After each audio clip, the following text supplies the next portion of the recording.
Okay, I'll call the meeting to order, and number 2 is our Pledge of Allegiance.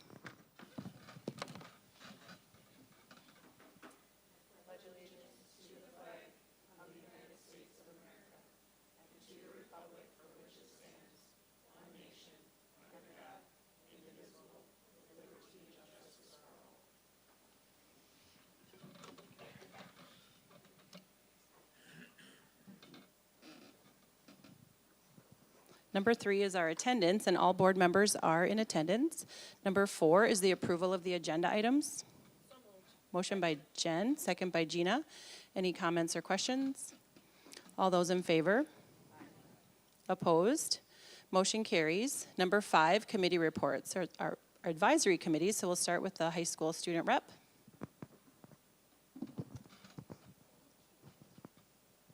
Hi, my name is Mariah Klipnis, and I'm the senior school board representative.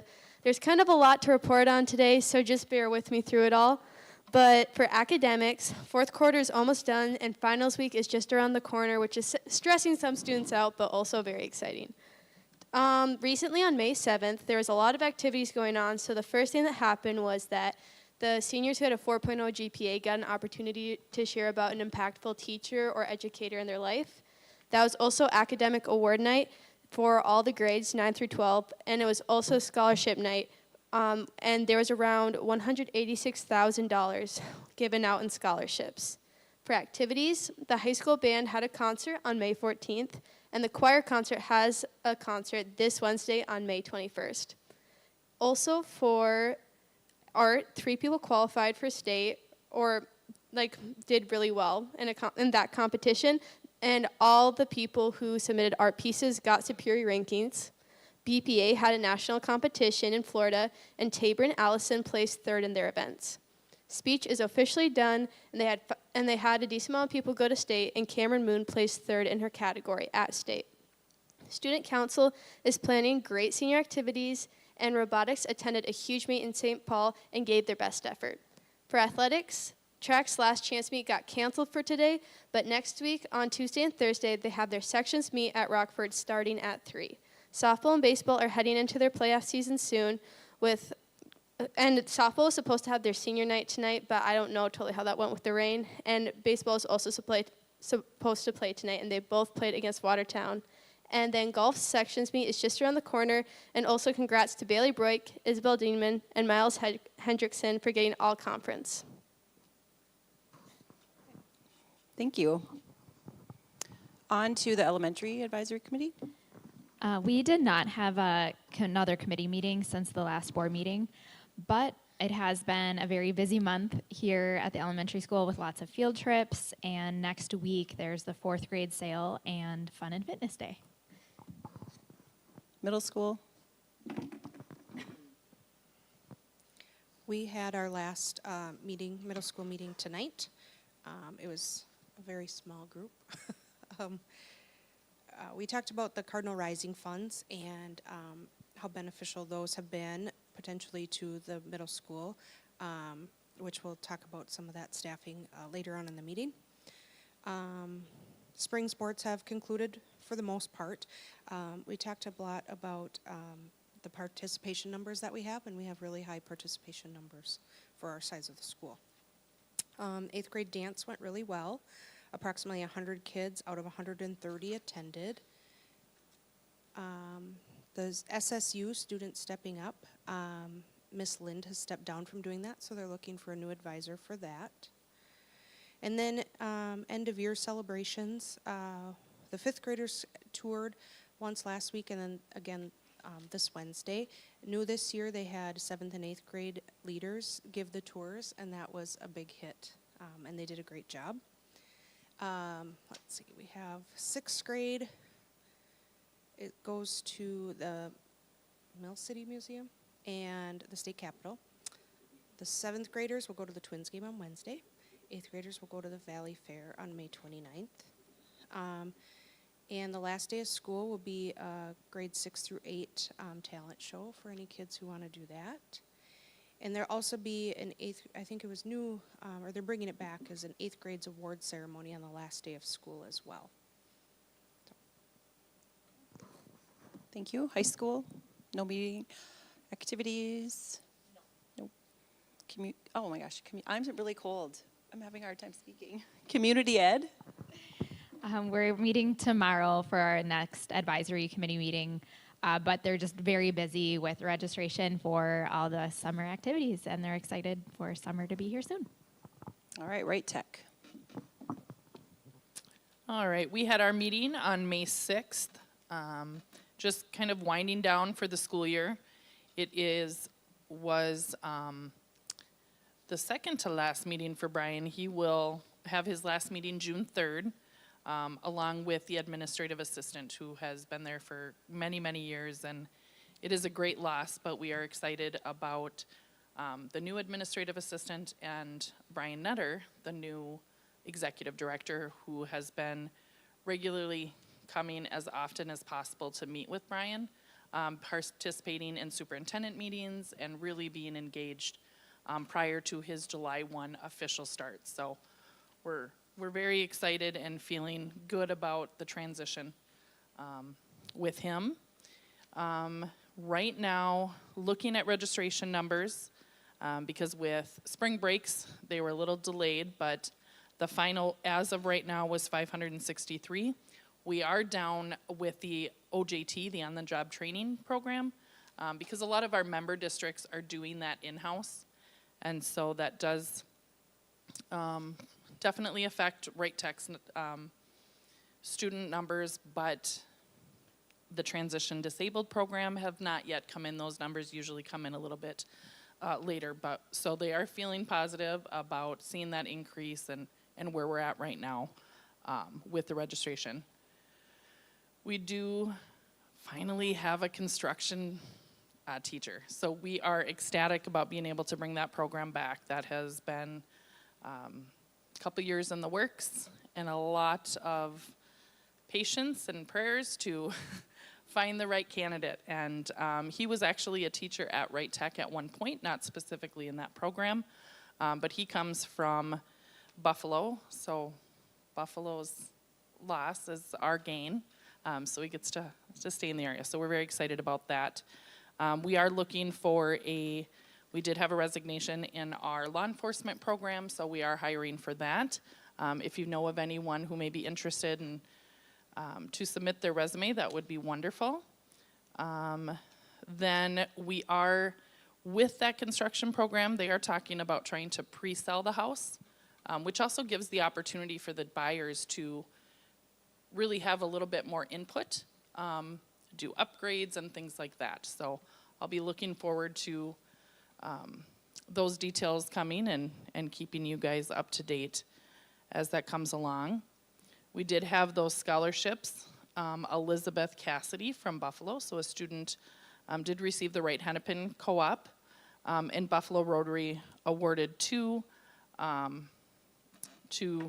Elizabeth Cassidy out of Buffalo, as well as another student. And so there is one more, but we haven't, I think it was Corvette Cruisers usually award one, but that has not been given out yet.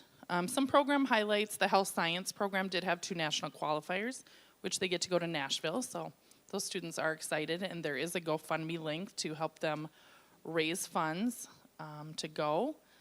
Then law enforcement program did have their court day, May 6th, and with the Buffalo Fire Department then on May 15th. And so they dress professionally and really get some insight, knowledge, and experience with what it would be like in those settings, be able to have the opportunity to ask questions. So it is something that the students really enjoy.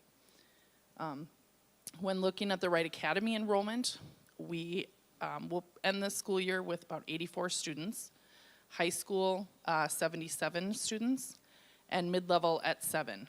With just the tail end of the school year, we're not anticipating any new starts. They do have the credit recovery program Wednesday nights, and right now 9 students, so they did transition that to independent study. Then you have the Monday nights, and that runs 2:40 to 4 p.m., and that is 18 students. And then summer school will begin June 16th, and that will run until July 18th. And then let's see. Day school will begin after June 4th. And then otherwise, just really minding, the tail end of the school year, really trying to make sure we're spending consciously and saving where we can to rein in the budget as much as possible with our last lease payment June 15th. So it's a very, very exciting time in some of those areas at Wright Tech. And then we will have, as I said, our next meeting June 3rd. And then I'll have more details on some of those changes, and hopefully we'll have a new law enforcement teacher at that time as well. Thank you. And Masiko? Yes, we met on April 22nd. Started off with, we have 2 retirements, 1 OT, and then 1 from the STEP program. That'll be effective on June 19th. We have 2 people leaving, 1 from Eastern Wright, 1 SPED supervisor from DC. Actually, Howard Lake left, and then DC, the Howard Lake lady is going to move to DC because she lives in DC. So we're moving people around.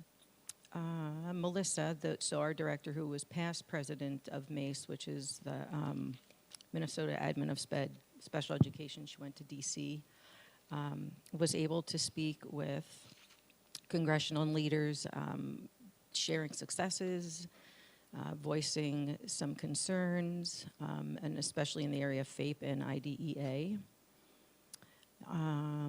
Masiko, we were able to host a DAPE extravaganza, which was on 5/1. It was for all 7 member districts, and that was at Rockford Community Center. So I will find out more about that when I have our meeting in a week or so. They will have REDAC training, so the REDAC training for the paras needs to be done by the 26-27 school year. So I do believe that we're exploring the options about training a trainer, and then that trainer will train the paras. Like I said, there's a new Howard Lake Waverly Winstead supervisor that needs to be hired because that person went to DC. Our SRO will meet with Wright Tech to share for next year, so we're working on that.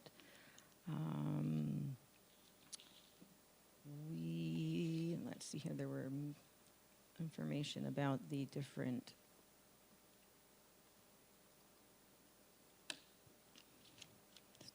the different schools. So the Ed Center, there's we're going to have 5 total or partial transitions back to our resident district.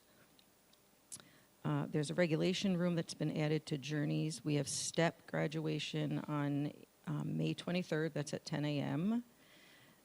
Cornerstone students are earning incentives. 1 student is taking auto class at Wright Tech, so that's very cool. It's the first time that we've been able to do that. 1 Eastern Wright student transitioned back. 1 Cornerstone student has transitioned back 6 of 7 classes. And our next meeting is May 27th at 5 o'clock, and we get to meet at Wings, which is one of the programs, and that's in Litchfield. So we'll get to learn all about that. All right, next we'll move on to number 6, our community comments and concerns. And we have a duel coming up with Alyssa Damagala and Hannah Fisher are going to talk together.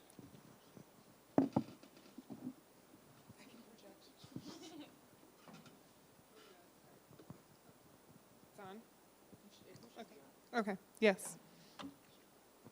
Good evening, school board members, educators, families, and community members. We are here tonight on behalf of Cardinals Rising, a group dedicated to strengthening and supporting our school, its students, and the incredible educators and staff who shape their futures.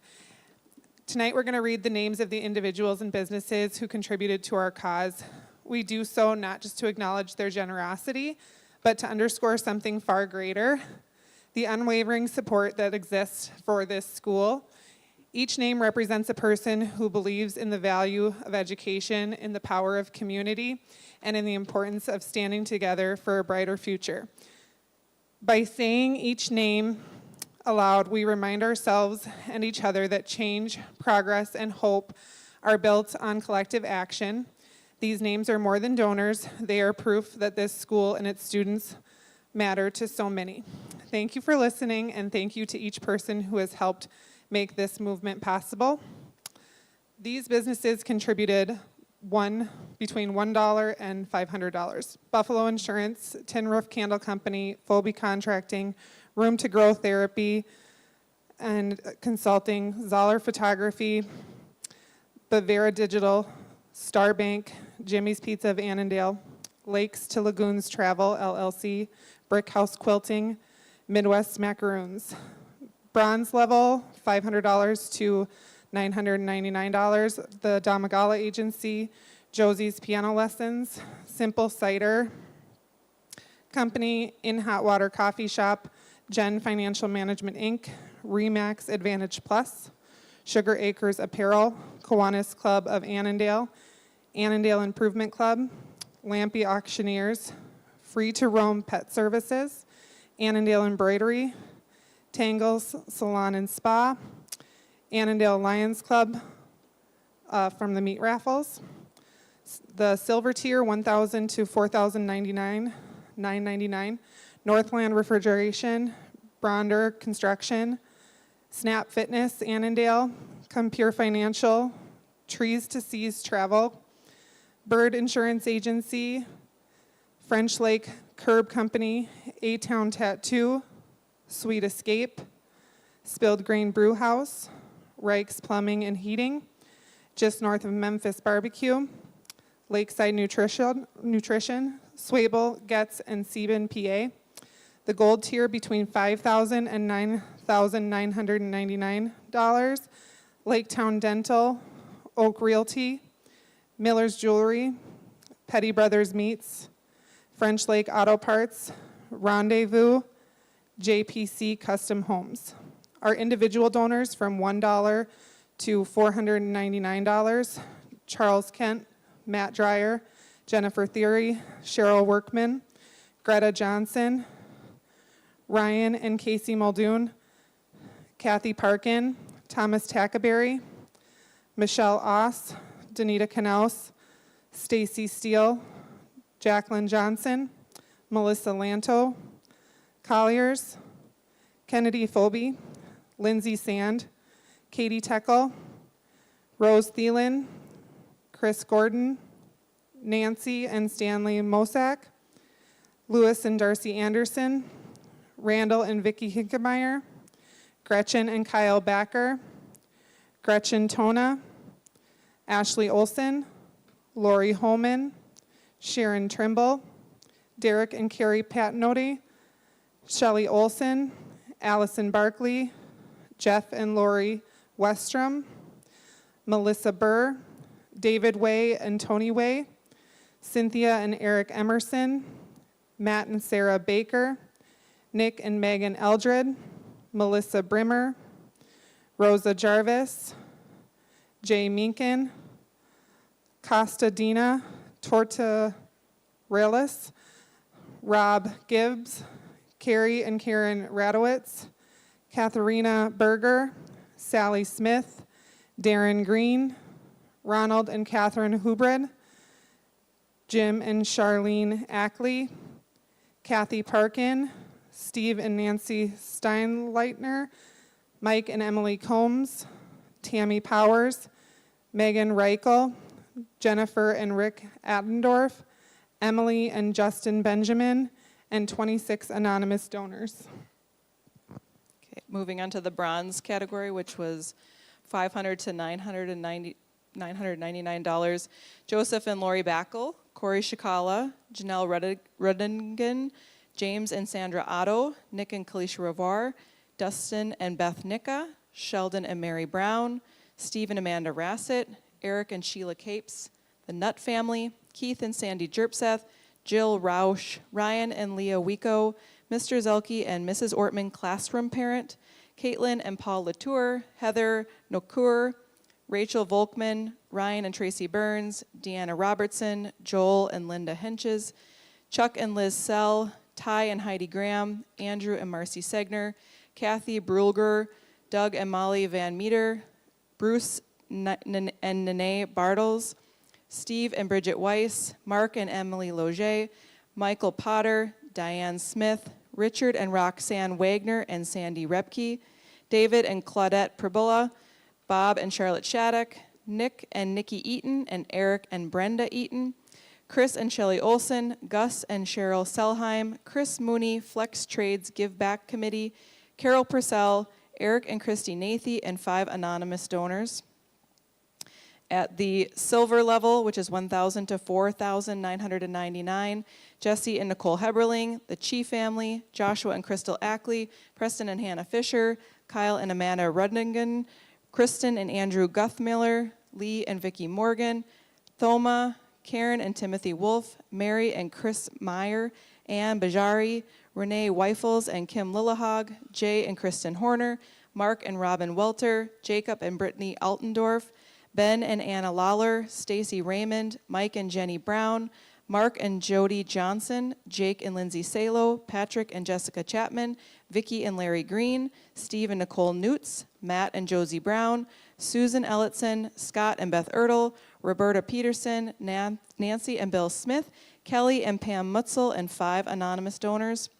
At the gold level, $5,000 to $999,000, Brian and Jessica Bruggeman, Steve and Shannon Byer, and 1 anonymous donor. And at the platinum level, which was $10,000 plus dollars, Matt and Jenna Witherby, and Alfred and Kathy Worm. And we apologize if we mispronounce anybody's name. Thank you.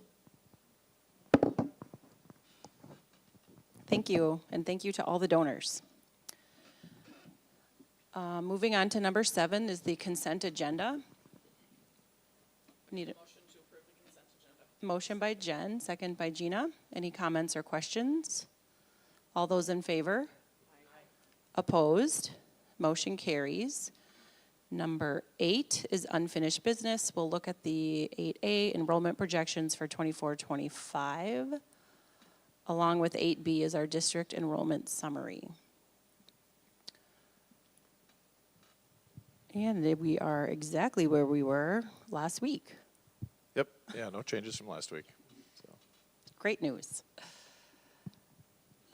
Moving on to number 9, new business. 9A is the facilities update, and Brick will give an update on a few things. So just a reminder that the long-term facility maintenance funding that we receive we'll be using that for the high school dehumidification system and the dust collection system for the Woods class. And those bids are to go out October 25th with construction starting in the spring or summer of 2026. Did I say October 25? I think I said 6, didn't I? Yeah, so October 2025 with spring and summer construction of 2026. And then McDowell just completed the spring HVAC inspection for each building. Rich Christensen is reviewing the list and of the recommendations and will prioritize what work needs to be done this spring and summer. So we'll see more information on that. Any questions? And the track is also being paid by long-term facility and maintenance funds, and that construction will start June 16th. Anybody have any questions on that? Okay, thanks, Rick. 9B, the Annandale High School ALP update, and Charlie is going to come give us that update.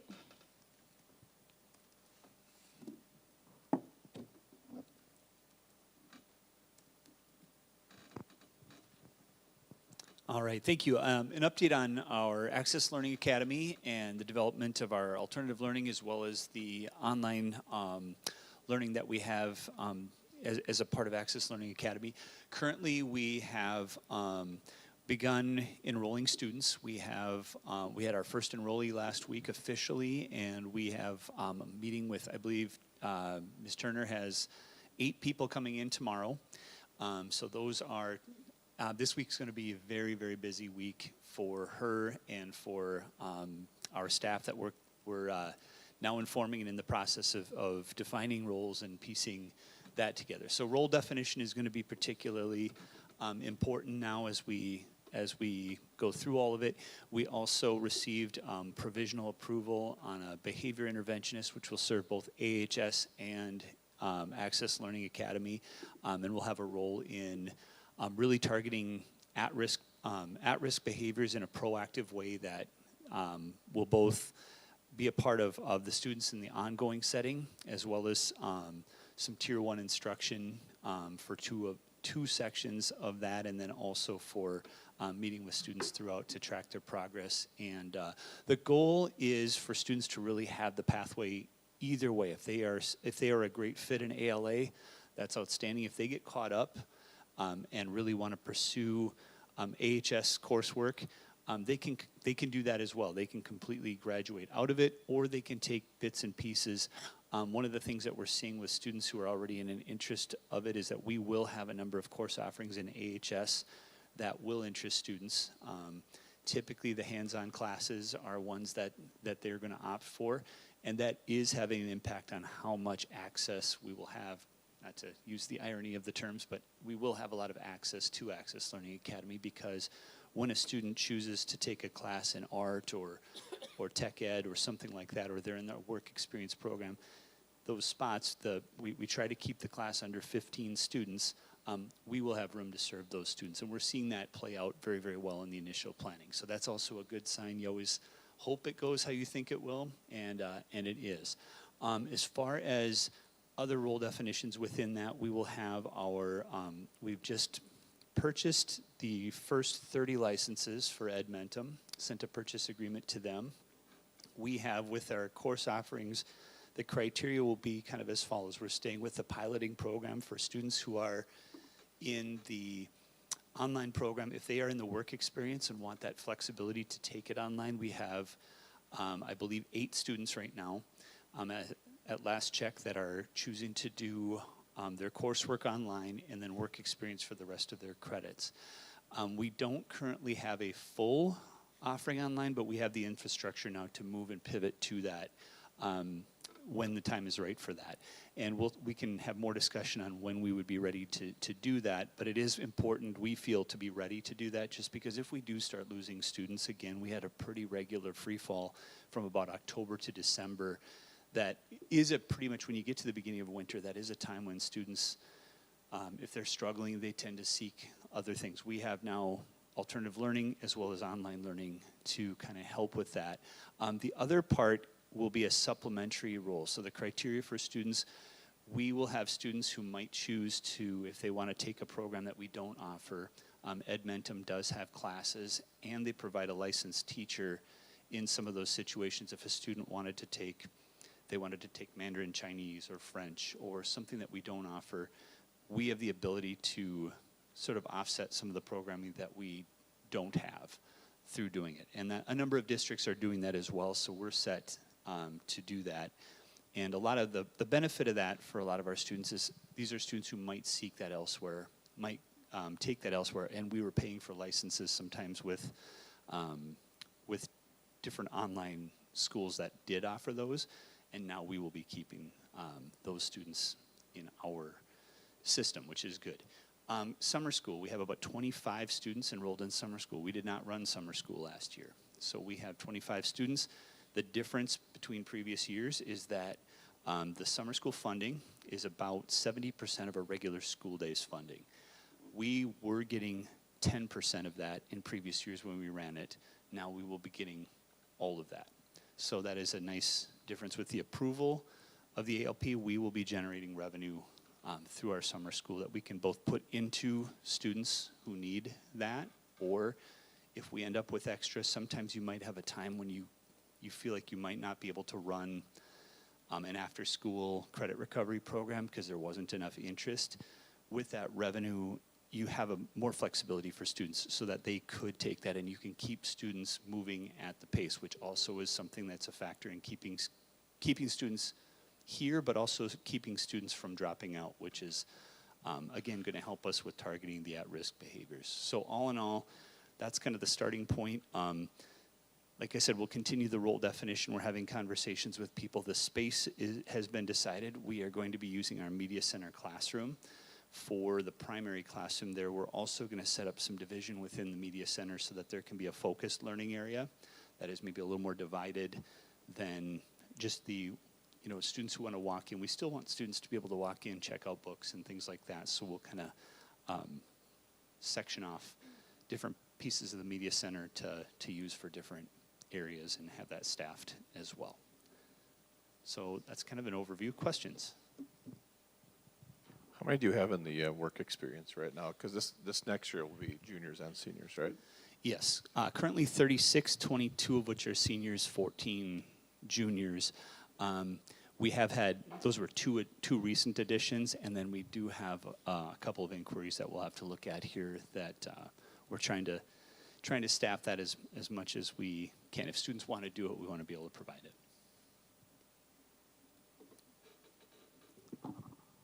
I don't have any questions, but again, just thank you so much for all your work on this, and Joy and the team. It makes me really proud to be a part of a district that sees a need, sees a trend, and says, how can we better serve our students? And you put a lot of work and time into it. Thank you so much. Well, thank all of you for investing in it and believing in it. Appreciate it. Okay, thanks for the update. 9C, consider approval and adoption of the May resolution accepting donations. We had another generous month, so I need a motion to approve that. Motion by Melissa, second by Jen. Any comments or questions? All those in favor? Opposed? Motion carries. 9D, consider approval of the following positions. And the positions are a full-time fifth grade teacher. This is utilizing Cardinal Rising funds. A .6 FTE healthy living / Phi-Ed teacher, also utilized by Cardinal Rising funds. A full-time special ed teacher, which is funded 65% by the state and 35% by Cardinals Rising. And then that ADSIS behavior intervention specialist, one full-time position, and this is funded through the ADSIS grant that we talked about at our work session last week. This is for what Charlie was just discussing, along with the high school counselor position as a full-time position for that also. So I would just need a motion to approve those positions that I read. Motion by Gina. Second by Jen. Any comments or questions? All those in favor? Aye. Opposed? Motion carries. 9E, consider approval of the following 24-25 work assignments. We have one, Katie Stewart, a head custodian at the elementary school, and this is to replace a custodian that resigned. I need a motion for that. Motion by Jenna. Second by Jen. Any comments or questions? All those in favor? Aye. Opposed? Motion carries. 9F, G, and H, I'll just kind of preface this, that these get a little confusing. So I've asked Casey to come and kind of give us an update on that and explain this. 9F is consider approval of the following resolutions relating to the terminations of Tier 1 teachers, and we have 3. So Casey, I'll hand it over to you. Yeah, so there's a few different ways that an individual can become licensed as a teacher. The typical way, of course, they go to school to become a teacher, and those individuals end up with a Tier 3 or a Tier 4 license. Because, as you're all aware, there's a teacher shortage in many of our positions that we're trying to fill. So sometimes we have a hard time filling our positions, and that's when you can kind of think of like a community expert, someone who knows a lot about a certain topic and has a bachelor's degree. And the district has the ability through the state of Minnesota, through Pellsby, to apply for that license on that person's behalf. And so we have 3 of those individuals. It's very common to non-renew them and follow this certain process at the end of their year because it is a 1-year provisional license. Okay. Does anybody have any questions about that to Casey? Okay, so I'm looking for a motion to approve the resolutions relating to the terminations of Tier 1 teachers. So moved. Motion by Jen. Second by Gina. All those in favor? Opposed? Motion carries. 9G, consider approval of the following resolutions relating to the terminations of probationary teachers. So these resolutions are similar, but they're different because these 3 individuals have a Tier 3 or Tier 4 teaching license, and they're probationary teachers, meaning they're not tenured yet. Motion by Jen to approve the 3, I guess, resolutions relating to those 3 probationary teachers and terminations. Second by Jenna. Any comments or questions? All those in favor? Opposed? Motion carries. 9H, consider approval of the following resolutions proposing placement of continuing contract tenured teachers on unrequested leave of absence, which we have 2. So these 2 individuals are continuing contract teachers. They've been tenured. They have a Tier 3, Tier 4 license, and so they are being placed on an unrequested leave and would be called back if their position were reinstated.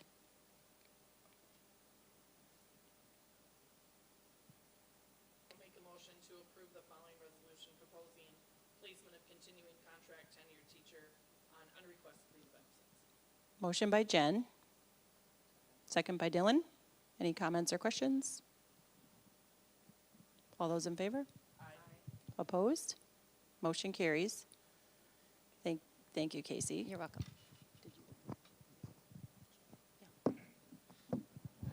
I want to just jump back up to, sorry, this is a little loud. Just jump back up to just, what item was it? D. Some of those positions, many of them you heard that they were, we were able to do those through Cardinal Rising funds. I think it's very important, and I know the board would agree with this, that that those that donated, I think it's really important that they understand that every dollar that was raised has been put to use. And I just want to highlight some of the positions dating back to mid-December when this started, and then kind of moving us forward, because May 1st was kind of the official stop of the push to fundraise, and so that was the day that us administrators, we got together shortly after that and said, okay, well here's where we're at. How can we use this to benefit the most kids? And so to back up just a little bit, on the January 27th meeting, just over $100,000 was raised. It was $100,000 and $67. Specifically, that money was used to bring back the student specialist, service specialist here at the elementary school at $96,731, and then the remaining of that 100 went to help us to bring back a 4th grade teacher too. And so these things would not happen. And the district made some bigger reductions too to help with that 4th grade, but you know, we wouldn't have been able to do this without that donation. And so then it was kind of a pause, and then we hit tonight's meeting, of course, and Katie read through those positions, the 5th grade teacher, and that was one that wasn't on the reduction list, but it was last year, and that, as we talked about it as an admin team, we really felt strongly that you know, we've always kind of prided ourselves at keeping our numbers low, our class sizes down as much as we possibly could. And so when we were looking at class sizes in 5th grade next year of 30, 34, possibly 35, it seemed like the best place to utilize some of that money as well. And so that part of it went there. That was about $85,000. And the special education teacher at the middle school was another one. As Katie mentioned, 67% of that is provided through special education funding. But the $23,000, we wouldn't have been able to do that again without Cardinal Rising. And so, and of course the robotics program, $30,000 to help that program sustain for another year. Extremely beneficial. We had them at our work session last week, and that was great. It was great to hear from them, and good to hear the success that they've had. And so that takes us to, there was about 24, almost 25,000 that we, as an admin team, thought really hard how we're going to use this to benefit the most kids that we can. And this healthy living slash FIA teacher at AMS was where we landed. And we really felt like in doing this, it actually brought some needed help that was coming from the high school back to the high school. As Charlie was solidifying his schedule at the high school, he saw a need for more electives in the morning. And the original schedule had a teacher that provides elective coming to the middle school in the morning. So we got that person back there, and we're able to, through Cardinal Rising dollars, go back to a 0.6 healthy living teacher. So we are going to, we'll get these out. We want to make sure that people see this. We want to make sure that those donors are aware of this. And so you'll hear a little bit more from us in the very near future a little bit more about this and our appreciation for all the work that Cardinal Rising Group has done and the generosity of all those donors. So, thank you. All right, thank you. 9I, consider approval of the following policies in the review cycle. There are 3. The first one is 206, public participation in school board meetings, complaints about persons at school board meetings, and data privacy considerations. There are no changes. This is a 3-year review. The second policy is number 207, public hearings. There are minor changes with a 3-year review. And the third policy is 208, development, adoption, and implementation of policies. Changes are highlighted, and that is also on a 3-year review. And so we can approve these together or separately. Motion by Melissa to approve all 3 policies. Second by Gina. Any comments or questions? All those in favor? Opposed? Motion carries. Number 10 is information items. So if you heard or listened to our work session last week, we let you know that we have upcoming community listening sessions. Last week we did not have dates. We have dates now. The first date is this Wednesday, May 21st at 5:45 in the Annandale High School Media Center classroom. The second date is Thursday, May 29th at 8:30 in the morning at Annandale City Hall. That same day, Thursday, May 29th at 5:30 in the afternoon, we'll be back at the High School Media Center classroom. And then Tuesday, June 10th at 6 p.m. here at the Annandale Elementary Media Center. There are, for staff members that might be listening, we do have a couple other dates that we'll just have just for staff members to come and listen, and we invite any and all who will come, and we'll have a tiny little presentation maybe about kind of what a levy is and try to start kind of educating, answering any questions, and then the point of it is just for us to listen. Like, we hope that people come.